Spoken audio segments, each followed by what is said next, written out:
전체가 오직 복음 전도가 목표여서 신약 성경에는 추수감사 같은 개념은 원래 없었습니다. 그리고 구약 성경에는 유월절, 맥추절, 장막절이라는 세 번의 추수감사제가 있었습니다. 그래서 우리는 신약에는 없고 구약과는 좀 다른 추수감사를 하게 되는데요. 이런 배경을 가지고 추수감사는 이 땅 살아가는 우리에게 하나님께서 행복 주신 것에 대한 감사입니다. 그래서 오늘 추수감사주의를 맞이하여서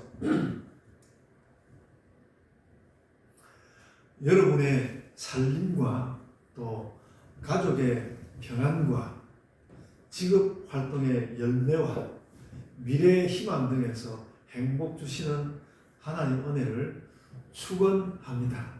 아멘 합시다. 아멘. 이 행복을 교회 중심으로 마음에 좀 더 담아보기 위해서 제임스 파울러라는 기독교 교육학자의 행복 질문을 한번 가져와 보았습니다. 지금부터 제가 여러분에게 하는 그 묻는 말에 각자가 마음속으로 한번 대답을 해 보십시오. 편안한 마음으로 이렇게 제가 질문해요. 당신은 무엇을 위하여 대부분의 시간과 에너지를 사용합니까? 어떤 동기와 이상과 목표와 기관들에 당신 자신의 삶을 투자합니까? 당신의 삶에서 어떤 힘과 권위를 두려워하거나 혹은 신뢰에 의지합니까? 당신은 생과 사회에서 무엇에 혹은 누구에게 스스로를 맡깁니까? 당신은 자신과 사랑하는 사람들의 삶을 위하여 당신의 가장 신성하고 은밀한 희망들을 어떤 사람들과 나눕니까? 당신의 삶에서 가장 신성한 희망, 가장 강렬한 목표와 목적은 무엇입니까? 행복이라는 그 추수감사를 제가 쭉 생각해 볼 것들이 이런 것들이 있습니다. 추수감사주의를 맞으면서 이 질문들을 여러분의 행복을 되짚어보는 방편을 삼아보시기를 바랍니다. 이 추수를 맞아서 행복을 생각해보게 하는 이 여러 개의 질문들을 한 개의 이야기로 만들어 놓은 듯한 성경 말씀이 있습니다. 마태복음 21장 28절로 32절에 두 아들의 비유가 실려 있습니다. 재미있는 비유입니다. 아버지가 큰 아들에게 오늘 포도원에 가서 일 좀 해라 이렇게 이야기를 했더니 아버지 알았습니다. 그래 놓고 안 갔습니다. 그리고 아버지는 작은 아들에게도 오늘 포도원에 가라고 했는데 작은 아들이 싫어요. 그래 놓고 뉘우치고 포도원에 갔습니다. 누가 좋은 아들입니까? 여러분은 어떤 아들이 되고 싶으십니까? 이 두 아들의 약속과 실행을 더듬어보면요, 본질적으로 좋은 아들이 있는 것도 아니고 또 늘 나쁘기만 한 아들이 있는 것도 아닙니다. 그래서 우리는 순간순간 좋은 사람이 됐다가 또 나쁜 사람도 됐다가 그러는 것 같습니다. 그런데 어쨌든 이 이야기 속에서 둘째 아들에 대하여서는 뉘우치고 갔다는 정리를 해두고 있습니다. 그 뉘우친다는 말이 정말 아름답게 사용된 경우입니다. 근데 예수님은 공생의 사역 내내 이렇게 뉘우치고서 포도원에 간 것 같은 사람들을 많이 만났습니다. 그런데 예수님은 예루살렘에 가가지고 니고데모 같은 믿음도 좋고 모든 것이 부족함이 없는 그런 사람도 만났지만 이방 땅 시돈 땅으로 갔다가 이방인 수로보니게 여자를 만났고요. 또 민족의 내부 배신자인 세리로 치자면 제자 마태도 만났고 지나치면서 만난 삭개오도 세리였습니다. 그리고 어떤 죄인이 특정되지 않지만 예수님은 죄인이라고 불린 사람들을 많이 만났습니다. 그래서 말씀 가운데서는 또 나쁜 유대인과 대조되는 선한 사마리아 사람 이야기도 하셨습니다. 그리고 지금 제가 말씀드리는 마태복음 21장에서는 뉘우치고 포도원에 간 아들 이야기를 하시기도 하였습니다. 그리고 이 이야기를 결론 낼 때는 유대인들을 향해서 이렇게 말했습니다. 세리와 창녀는 믿었으나 너희는 뉘우쳐 믿지 아니하였도다. 이렇게 말씀하셨습니다. 그러니까 예수님은 상당히 의도적으로 뉘우치고 포도원에 간 것 같은 사람들을 만나고 또 그런 사람들에 대해서 이야기도 하였습니다. 그래서 여러분 우리가 알 것은 이런 것입니다. 예수님을 만나면 소박한 사람들은 그 마음이 울렁거렸고 자신을 내려놓게 되었습니다. 그러나 신학으로든 또 다른 논리로든 머릿속이 복잡하면 뉘우침이 없는 것 같았습니다. 반드시 그런 건 아니지만 속속들이 기록되지는 않았지만 오늘 본문에도 비슷한 이야기가 나오고 있습니다. 오늘 본문에 나오는 그 배경이 사마리아이고 그 사마리아의 여자를 만났는데 사마리아는 나라가 망했을 때 순수 혈통을 못 지키고 혼연한 사람들입니다. 그래서 유대인들은 늘 사마리아 사람들을 멸시했습니다. 그 불결하다고 하는 땅 사마리아를 예수님이 불쑥 지나가시게 되었는데요. 또 오늘 본문에 나오는 그 예수님과 대화를 나눈 여자는 더 불결해 보입니다. 오늘 읽은 본문 약간 앞쪽에 요한복음 4장 18절을 보면 이 여자는 당시에 무려 6번째 남편과 살고 있었습니다. 그래서 어쨌든 유대인의 눈으로 본다면 가장 상종하기 싫을 그런 사람이었습니다.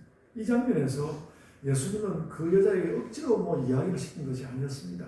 오히려 이 여자는 한 번도 자기 처지를 누구에게 이렇게 털어놓은 적이 없었는데 제대로 해보지 못했는데 예수님 앞에서 제대로 한번 신세한탄을 해본 것 같았습니다. 그리고 이때 예수님은 상당히 그 상담자로서의 모습이 역력해 보입니다. 그런데 그렇게 예수님과 모든 이야기를 나눈 뒤에 이 여자는 예수님의 인격과 그 권위에 감동되어서 자신의 처지를 잊어버렸습니다. 그래서 오늘 읽은 본문에서 가장 인상적인 장면은 28절입니다. 28절에 이렇게 적혀 있습니다. 이 여자는 예수께 감동하여서 자신이 왜 거기에 나왔는지를 거의 잊어버렸습니다. 이 여자는 예수께서 영원히 목마르지 않는 물이 있다고 했을 때 그 물 좀 나에게 달라고 반색을 했던 사람이거든요. 4장 15절에 나옵니다. 그래서 이 여자는 물은 꼭 있어야 하는데 자기 처지 때문에 사람이 많을 때는 남 부끄러워서 못 나가고 그래서 그 떼약볕을 무릅쓰고 사람이 적은 때에 우물가에 나와 있었습니다. 어쨌든 이 물동이에 물을 담아가는 것이 이 여자에게는 불가피한, 귀찮더라도 불가피한 목적이었습니다. 성가시지만 하지 않으면 안 되는 일이었습니다. 근데 이 여자는 예수님과의 대화 후에 뻔히 눈앞에 보이고 자기의 목적이 또렷이 되어 있는 그 물동이의 존재를 팽개쳐 버리고 물동이를 버려두고 그 예수님 이야기를 하기 위해서 동네로 달려 들어갔습니다. 그리고 원래는 가능한 한 상대하지 않으려고 하는 동네 사람들을 들쑤셔가지고 데리고 나오기까지 하였습니다. 그러면서 29절에 이렇게 말했습니다. 내가 행한 모든 일을 내게 말한 사람을 와서 보라. 이렇게 말하였습니다. 이 말은 물론 사람들의 관심을 불러일으키려고 하는 말이지만 이 여자 자신은 사실 이 말 자체보다도 그 뒤에 나오는 말에 더 진심을 담은 것 같습니다. 이는 그리스도가 아니냐.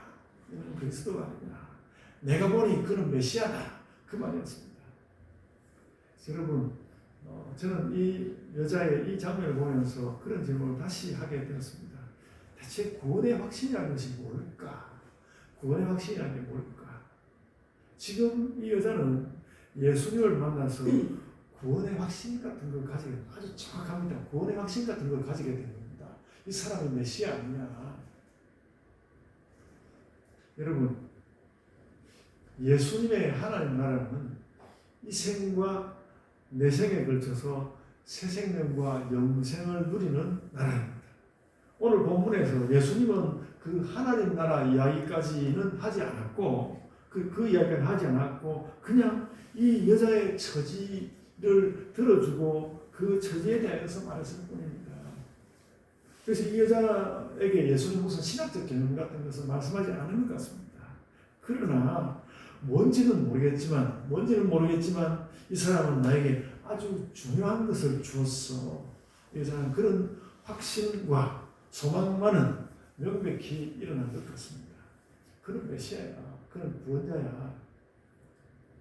그래서 여러분, 오늘 우리도 오늘 이 여자의 이런 말을 보면서 우리 마음 가운데도 더 또렷하게 확신과 소망을 나누어 가졌으면 좋겠습니다. 누군가가 구원이 무엇인지 개념으로 묻는다면 우리는 교리 공부를 하듯이 하나하나 말할 수 있습니다. 그런데 그런 정리된 내용보다도 예수께서 내 안으로 훅 들어와 버렸어. 저 사람은 내 안으로 훅 들어와 버렸어. 그것이 지금 이 여자에게 나타난 구원의 확신, 아주 분명한 확신의 장면입니다. 그가 내 속으로 훅 들어와 버렸어. 그러니 당신들도 나와서 이 사람을 좀 봐. 그래서 이 사마리아 여자의 감동은 동네를 떠들썩하게 했고 어떻게 설득했는지 모르지만 동네 사람들이 예수님을 만나기 위해서 뛰어나왔습니다. 근데 여러분, 오늘 읽은 본문에는 놀라운 사실이 하나 더 있습니다. 지금 이 사마리아 여자만 감동을 받은 것이 아닙니다. 이 사건 속에서 아주 큰 감동을 받은 사람이 한 사람 더 있는데 바로 예수님입니다. 예수님이 큰 감동을 받았습니다. 예수님은 이 여자와의 대화 후에 밥 먹을 생각을 잊어버렸습니다. 제자들이 동네에 들어가서 예수님의 식사를 준비해 왔거든요. 그래서 31절에 제자들이 예수께 식사를 보냈습니다. 랍비여 잡수소서 이렇게 식사를 보냈거든요. 제자들이 정성을 다한 식사였습니다. 이때 32절에서 예수님은 고맙다는 말 대신에 문제의 말씀을 하였습니다. 나는 너희가 모르는 양식이 있다. 이렇게 이야기했습니다. 너무 사실은 제자들이 듣기에 좀 생뚱맞은 말이었습니다. 그런데 왜 그랬습니까? 예수님도 이 여자와 나눈 대화 때문에 예수님도 마음이 설렜습니다. 밥을 안 먹었는데 내가 배가 안 고파. 여러분, 오늘 읽은 본문 앞쪽에 한번 찾아보십시오. 오늘 읽은 본문 앞쪽에 요한복음 4장 6절에 보면요. 예수님이 이렇게 기록돼요. 예수님이 길을 가다가 예수께서 길을 가다가 피곤해서 우물가에 그대로 앉으셨다고 기록되어 있습니다. 예수님은 그래서 이 장면에서 원래 굉장히 피곤하고 배가 고팠습니다. 그래서 제자들이 동네 안으로 선생님이 배고프다고 하니까 피곤하다고 하니까 동네 안으로 먹을 것을 구하러 갔고요. 그 사이에 예수님은 우물가에서 이 여자와 한참 대화를 나누었는데 그러고 나서 제자들이 되돌아왔거든요. 그러니까 원래 피곤하고 배고팠던 예수님은 시간이 지났으니까 더 피곤하고 더 배고파야 했습니다.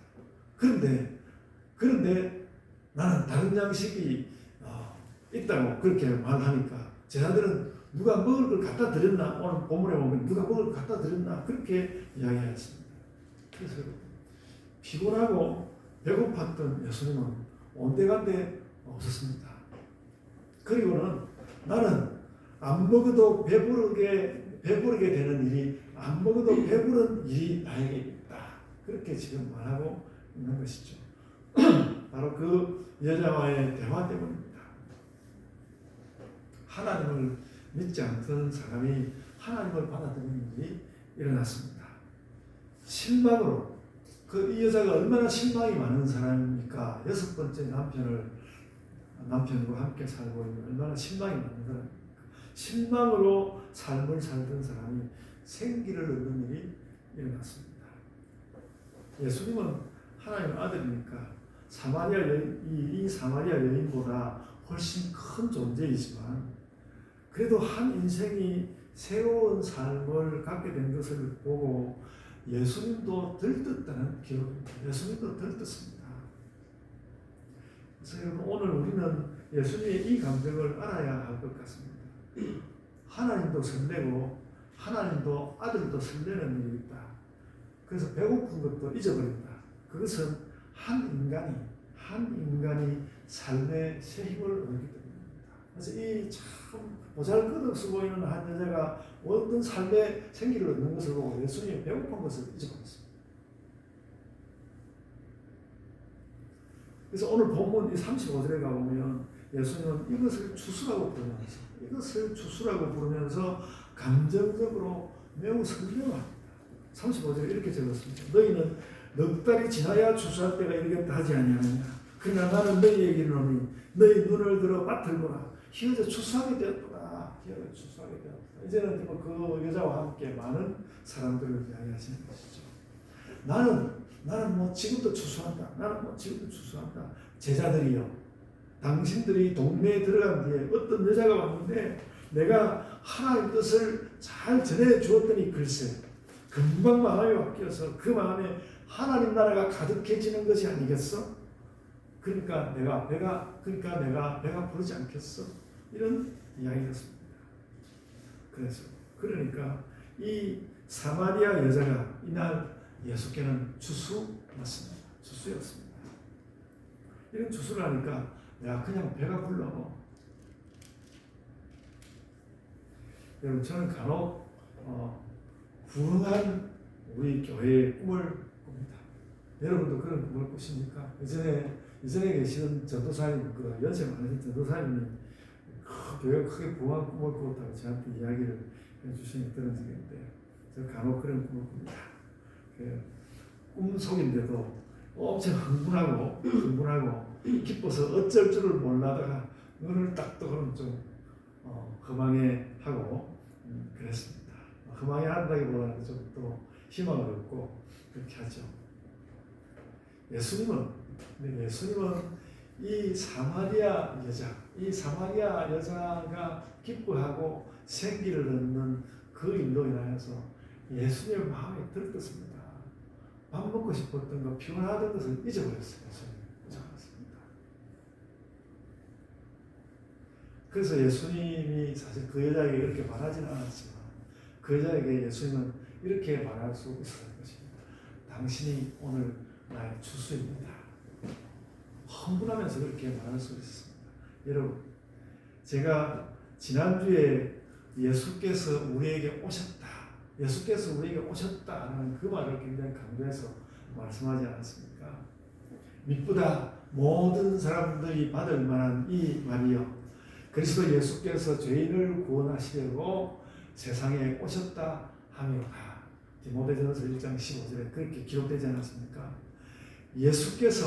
예수께서 나에게 오신 것이 내 인생의 사건입니다. 그런데 오늘은 예수께서 우리에게 들려주는 말입니다. 그게 너에게만 사건은 아니야. 그에게 너에게만 사건인 것은 아니야. 나에게는 네가 나에게 온 것이 사건이야. 그렇게 말씀하시는 것이죠. 너는 나의 주수야. 그리고 난 너를 보면 설렌다. 오늘 요한복음 말씀은 우리에게 그런 것을 말씀하고 있습니다. 복음 전도가 내 인생에 설렘을 주는 주수라는 것을 예수께서 이렇게 보여주셨습니다. 그래서 여러분 오늘 본문은 그 양면을 잘 보여줍니다. 우리가 기뻐하는 것과 예수님이 기뻐하는 양면을 다 잘 보여줍니다. 사마리아 여자는 물동이를 버려두고 갔으니까 예수님 때문에 물 마셔야 하는 일을 잊어버린 것이고요. 예수님은 이 여자가 전도된 것이 기뻐서 밥 먹는 것을 잊어버렸습니다. 그랬습니다. 그래서 물 마시고 밥 먹는 것을 잊어버리는 천국 행복이 오늘 이 요한복음에 기록되어 있는 것입니다. 여러분, 그래서 우리가 물 마시고 밥 먹는 일을 좀 잊어버리고 예수님과 동행하는 그런 삶을 그런 삶을 살 수도 있다는 것입니다. 좀 그랬으면 좋겠습니다. 아멘. 이게 제가 몇 주에 걸쳐서 여러분 자꾸 행복 이야기 하려고 하는데 이거 행복 아닙니까? 이거 행복 아닙니까? 여러분, 친절한 원래 그런 존재입니다. 주님, 오늘은 당신이 나에게 주수입니다. 아멘. 또 예수님이 나를 향해서 너는 오늘 나의 주수야. 이렇게 오늘 이제 우리는 사실 이 땅 살아온 것을 가지고 막 주수하면서 기뻐해야 되는 그런 날임에도 불구하고 오늘 주의 말씀 가운데는 주의 복음이 아름답게 전해지고 그래서 뭔가 우리의 삶이 새로워지는 그런 기쁨을 가질 때 그것이 주수입니다. 라는 그 말씀을 우리에게 주고 있습니다. 그래서 또 나의 옆에 있는 사람을 보고 내가 만나는 그 어떤 사람에게 당신이 나의 주수입니다. 그렇게 살면 좋겠습니다. 여러분, 그런 설렘이 여러분 안에서 행복이 되는 그런 경험을 자주 늘 하시면서 살아가시는 모든 성도들이 되시기를 바랍니다. 아멘. 아멘. 자, 기도하겠습니다. 주님, 감사합니다. 주께서 한 여자아이 새롭게 됨을 보며 그가 기뻐하는 것을 보며 주께서 그것으로 주수를 삼은 일을 저희가 봅니다. 저희 또한 예수 그리스도께 그렇게 기쁜 주수인 줄 알고 내가 주께 주수된 것을 기뻐하며 살게 하소서. 또한 저희가 세상에 나아가서 사람들에게 주의 말씀을 전하며 어찌하든지 무슨 일로든지 당신이 나의 주수입니다 하고 말을 전할 수 있는 그런 날들을 그런 기회들을 늘 허락하여 주옵소서. 그래서 참 그리스도 때문에 그리스도 예수 때문에 예수 당신 때문에 우리가 때로는 밥 먹는 것도 있고 물 마시는 것도 잊어버리며 행복하게 살아가는 그런 삶을 누리게 하여 주옵소서. 저는 이러한 저희들의 삶으로 영광을 삼아 주옵소서. 감사하고 예수님 이름으로 기도드리옵나이다. 아멘. 아멘.